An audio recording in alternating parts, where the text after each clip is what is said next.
nos está haciendo la hora, no me di cuenta que era esta hora. Bueno, estamos con un equipo reducido hoy, ¿no? Muy Reducido las hoy. chicas, entre una que viajó, que le va a ir muy bien, hermoso viaje, Magalí y Agus, que están rindiendo, bueno, que también les va a ir muy bien porque son muy inteligentes las dos, así que vamos a hacer un programa entre los dos, un programa con la misma dinámica de siempre, ¿no? Que tiene que ver con comentar algunas cuestiones que pasan en el mundo, algunas noticias de cómo se resuelven algunos temas en el mundo y con un informe que va a estar muy interesante porque vamos a hablar de las encíclicas de los diferentes papas de la Iglesia Católica. Bueno, había algo que querías empezar a comentar, Jero, que tiene que ver exactamente con el conflicto entre Rusia y Ucrania. Exactamente, Julia.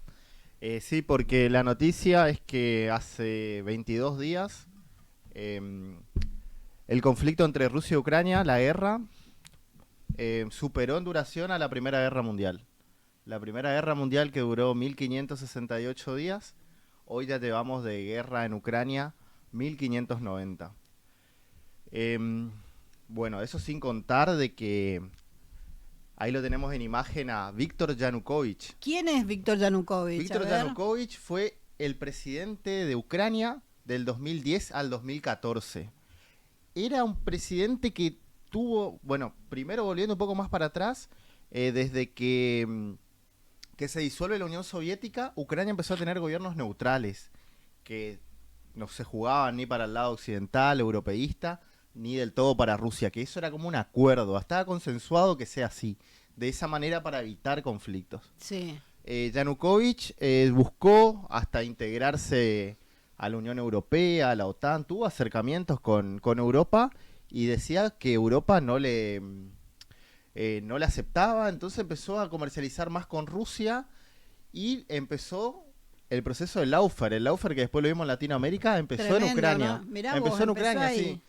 Y empezó ahí con este personaje que vimos ahí en pantalla. Sí, contra él lo acusaban de corrupción, a Víctor Yanukovych, mientras filmaban la casa, que supuestamente se robó todo, y los lujos, algunas cuestiones. A la vez estaban las protestas en la plaza, que estábamos viendo en imagen, la plaza de Kiev, que ahí la tenemos. Eso Mirá. Es el Euromaidan. Maidán quiere decir plaza en ucraniano, es la plaza principal de Kiev, y el golpe de estado se llama Euromaidan, por europeísta y por la plaza. Esa y manifestación... ahí quiero dejar un poco la imagen, porque está este personaje que es Stepan Bandera.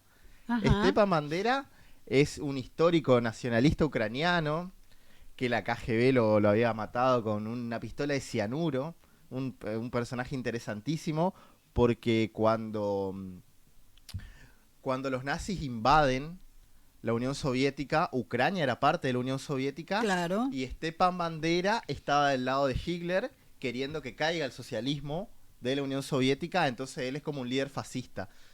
Y de ahí sale el batallón Azov, que el batallón Azov es uno de los que empieza la guerra en el Donbass, porque cuando, bueno, recordemos, Yanukovych es de el Donbass, es de Donetsk, ahí justamente, él es de Donetsk, y bueno, estaba alineado un poco a Rusia sus últimos 2 años más que nada.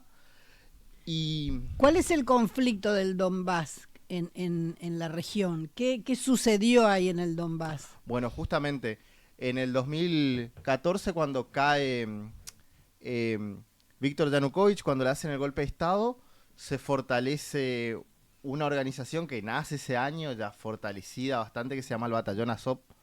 El Batallón Azov es un grupo nacionalista ucraniano que tiene como su líder a este histórico que mostré recién, que es Stepan Bandera, que mataban prorrusos en el este de Ucrania. Mataron 15.000 desde el 2014 al 2022, que eso fue uno de los argumentos de Putin para iniciar la ofensiva el 24 de febrero del 2022. Recordemos que Putin dice que lo que él iba a hacer en Ucrania era una operación militar especial para desnazificar. ¿Por qué desnazificar? Por el batallón Azov.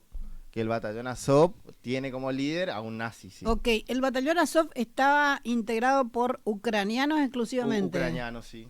No había mercenarios de otros países. No. Al Okay. comienzo no. Después sí se fueron uniendo a las filas, porque en verdad es en la 14 Brigada, la 14ª Brigada, que también es el otro nombre que tiene el batallón Azov. Ok, el Donbass pertenece a Rusia. Ahí es largo. Resulta que la historia, así para decirle brevemente, hasta el siglo XII no había ningún asentamiento permanente en el Donbass. Pasaban los tártaros, los gitanos, hasta los galos pasaron por ahí. Una región muy estratégica también de esa parte. Clave, claro. los primeros asentamientos civilizatorios. Y bueno, resulta que los primeros en llegar al Donbass son los cosacos, que ahí están los cosacos del Don. Y después el Imperio Ruso con Catalina la Grande lo anexa. Sí. Lo anexa a Rusia. Lo anexa a Rusia, sí. Y los cosacos pasaron a estar integrados en la cultura rusa. Y bueno, y después cuando empieza la Unión Soviética, ahí Nikita Khrushchev lo pone del lado de Ucrania. Después cuando todos esos conflictos que nacen, como pasó en Yugoslavia, como pasa cada vez que se desunifica un estado tan grande, empiezan esos conflictos territoriales. Pero hoy el Donbass pertenece a Rusia. El Donbass en gran medida sí, hay zonas que están en guerra todavía, claro. Pero en su mayor parte sí, que es entre el 20 y el 25% de Ucrania. Exactamente. Entonces, ahí, luego de esto que estabas comentando, el Laufer, aparece quien es hoy presidente de Ucrania. No. Antes aparece Poroshenko. Mira. Poroshenko, hay un presidente interino que dura 6 meses y ahí viene Poroshenko que va hasta el 2019. Zelensky recién empieza en el 2019. Recordemos que Zelensky era un comediante. Sí, era un comediante, era una persona ligada al espectáculo más que a la política, ¿no? Sí. Sí. Y bueno, la noticia era esta, de que superó en duración a la Primera Guerra Mundial.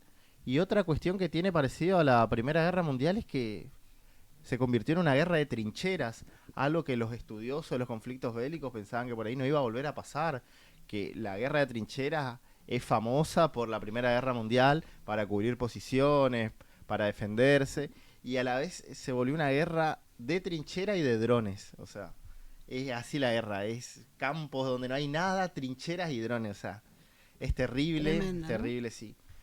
No hay cifras oficiales claramente de cuántos muertos hay. Obviamente que los rusos... Sí, hoy leía que millones, era importante el número, ¿no? Hace un mes había visto que eran 800.000 ucranianos muertos y 600.000 rusos muertos, sí. Mirá, sí, es muchísima la cantidad. No, qué pena, ¿no? Qué pena que... Bueno, ¿se resolverá? ¿Cómo se resolverá? A ver. No, está complicadísimo. Está cada vez peor. Ahora atacaron las refinerías rusas justamente estos días. Ajá, sí, vi. Sí, ahora Rusia tiene que importar combustible porque bajó el 25% de la producción. Ahora Rusia, la verdad que le pegó fuerte a Ucrania con esto. Y bueno, ¿vos considerás que la resolución es a través de la diplomacia de alguna manera o va a ser siempre a través de la fuerza de alguno de los dos? ¿Cómo se resolverá esto? Sinceramente, difícil, ¿no? Difícil suponer yo que es lo que puede... Sí, por ejemplo, lo que planteaba Trump, ¿viste? De buscar algún acuerdo. Y no, pasa que hay muchos intereses en juego y acá el que vence va a imponer las condiciones y hasta que no haya un vencedor, yo creo que no va a ir a las vías diplomáticas la solución. Tremendo, ¿no? Tremendo. Bueno, tratamos de hacer un pantallazo de cómo empezó este conflicto, esta guerra y bueno, cómo terminará, la verdad que no lo sabemos, ¿no? Bueno, vamos a ir yendo para el otro tema, que también es muy interesante, porque pasan varias cosas en este tema de la Iglesia Católica. Y algo que sucedió, la Iglesia Católica porque, a ver, es la más importante en la cantidad de fieles que tiene en el mundo, sí, ¿no? ¿Cuánto es el dato? ¿2.000 millones por ahí? Algo así, sí, es importante la cantidad de fieles, ¿no? Y lo que van definiendo los papas también es muy importante, eso lo vamos a comentar en un ratito, porque queríamos comentarle que hay un sector de la Iglesia, que son los lefebristas, ¿no? Seguidores de un obispo muy conservador, Lefebvre, que fue una figura muy importante, fue clásica de la Iglesia Católica tradicionalista. Estaba en contra, de hecho, de los avances, podemos decir, de los modos en que fue adquiriendo la Iglesia Católica. Por ejemplo, él quería seguir dando misa en latín, ¿no? Nunca estuvo de acuerdo con las reformas que surgieron en la Iglesia, entre otras cosas, ¿no? El tema... El cura normalmente estaba de espalda a los fieles. Bueno, esta era lo que los lefebristas querían seguir manteniendo, no el cura delante de los fieles como se fue modificando, ¿no? Y también el tema de la participación de laicos y el diálogo con otras religiones. Esto no fue aceptado nunca por los lefebristas. ¿Y qué hacen ellos? Fueron expulsados además de la Iglesia y luego amnistiados. Y desoyendo a esta conducción de la Iglesia, ¿qué hacen este fin de semana o hace pocos días? Hacen una actividad donde convocan a, la verdad que muchos fieles, ¿no? Ahí tenemos un par de imágenes, y estos fueron declarados, digamos, obispos, ¿no? Dentro de esta, no podemos decir secta porque no es una secta, digamos, pero dentro de esta consigna lefebrista, dentro de este sector lefebrista, fueron ordenados obispos católicos tradicionalistas, obispos católicos de varios lugares que luego fueron, expulsados por el Papa actual, ¿no? Porque no corresponde, digamos, hacer esto sin la anuencia de lo que debería ser la Iglesia Católica, de lo que deberían ser quienes son anunciados como obispos, ¿no? Es muy interesante lo que sucede con los lefebristas, porque a pesar de que quien fue el que los ordenó, quien fue el que creó, digamos, este movimiento ya no está, siguen teniendo algún tipo de poder. Esta manifestación fue importante, además se la vio en este momento donde todo se ve al minuto por todo el mundo, se la vio y se pudo pasar por todo el mundo a los seguidores de este sector importante de la Iglesia Católica, ¿no? Me pareció interesante poder compartir esto porque, bueno, son cosas que por ahí pasan desapercibidas, que no se hablan y que teníamos ganas de compartir, porque lo que viene ahora, que va a ser además con una entrevista que tiene que ver con lo que decíamos al principio, las encíclicas, ¿no? Las encíclicas, ¿qué son las encíclicas? Es lo que elabora el Papa, que está en actividad en este momento, para sus fieles, ¿no? Es algo que todos los fieles deben conocer, todos los fieles de esta religión, de la religión católica, obviamente. Todas las iglesias deben compartir con sus fieles, debe ser algo que estudien los fieles, que lo conozcan en profundidad. Bueno, estas encíclicas, el Papa Francisco había hecho una encíclica que tenía que ver con Laudato Si, una de la última encíclica que hizo, en realidad hizo varias, hizo 4, que tenía que ver con el tema del medio ambiente, ¿no? Con la defensa del medio ambiente. Era muy interesante. Yo recuerdo haber hecho varias intervenciones respecto a lo que había sido la encíclica del Papa Francisco. Y este Papa, el Papa León XIV, hace una encíclica también muy interesante porque se refiere a la inteligencia artificial y la dignidad humana, ¿no? ¿Cuáles son un poco los temas centrales de cada una de las encíclicas? La de Francisco, que tiene que ver con la crisis ambiental, que tiene que ver con el consumo, que tiene que ver con los pobres, ¿no?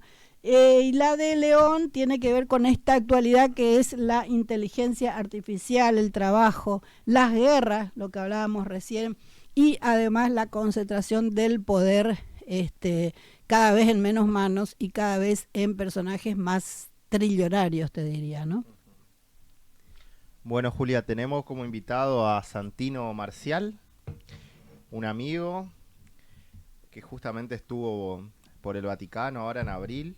Él es estudiante de filosofía y forma parte del movimiento Políticos por la Unidad.